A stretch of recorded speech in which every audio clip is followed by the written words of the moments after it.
Branding ആണോ marketing ആണോ ആദ്യമേ വേണ്ടത്? പല ഡോക്ടർമാരും ആദ്യമേ തന്നെ മാർക്കറ്റിംഗിലേക്ക് പോകും. പോസ്റ്റർ, നോട്ടീസ്, വാട്സപ്പ്, പല രീതിയിലും. പക്ഷെ റിസൾട്ട് കിട്ടില്ല. കാരണം എന്താണെന്ന് ചോദിച്ചു കഴിഞ്ഞാൽ ആളുകൾ കാണുന്നുണ്ട്, പക്ഷെ നിങ്ങളെ മനസ്സിലാക്കുന്നില്ല.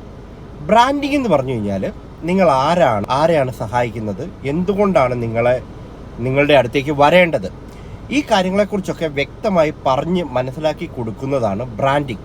അപ്പോൾ ബ്രാൻഡിങ് ഇല്ലാതെ മാർക്കറ്റിംഗ് മാത്രം ചെയ്യുമ്പോൾ, ഫോർ എക്സാമ്പിൾ, ഒരു പേരില്ലാത്ത ക്ലിനിക്കിലേക്ക് ആളുകളെ ഇൻവൈറ്റ് ചെയ്യുന്ന പോലെയാണ്. അപ്പം മാർക്കറ്റിംഗ് ശരിക്കും ആളുകളെ നമ്മുടെ അടുത്തേക്ക് എത്തിക്കുകയും, പക്ഷേ ബ്രാൻഡിങ് എന്ന് പറയുന്നത് നമ്മുടെ അടുത്ത് എന്തിനു വരണം, എപ്പോൾ വരണം എന്നത് അവരെ ഓർക്കുകയും ചെയ്യുന്നതാണ്. ബ്രാൻഡിങ് ശരിക്കും ട്രസ്റ്റ് ക്രിയേറ്റ് ചെയ്യും, മാർക്കറ്റിംഗ് റീച്ചിനെ ക്രിയേറ്റ് ചെയ്യും. ഈ ഒരു പേജിൽ ഞാൻ സംസാരിക്കുന്നത് ആയുർവേദത്തിൻ്റെ ബിസിനസ് 360 ഡിഗ്രിയെ കുറിച്ചിട്ടാണ്. താല്പര്യമുള്ളവർക്ക് ഫോളോ ചെയ്യാം. നിങ്ങളുടെ സംശയങ്ങൾ കമൻറ്റ് ചെയ്യാം.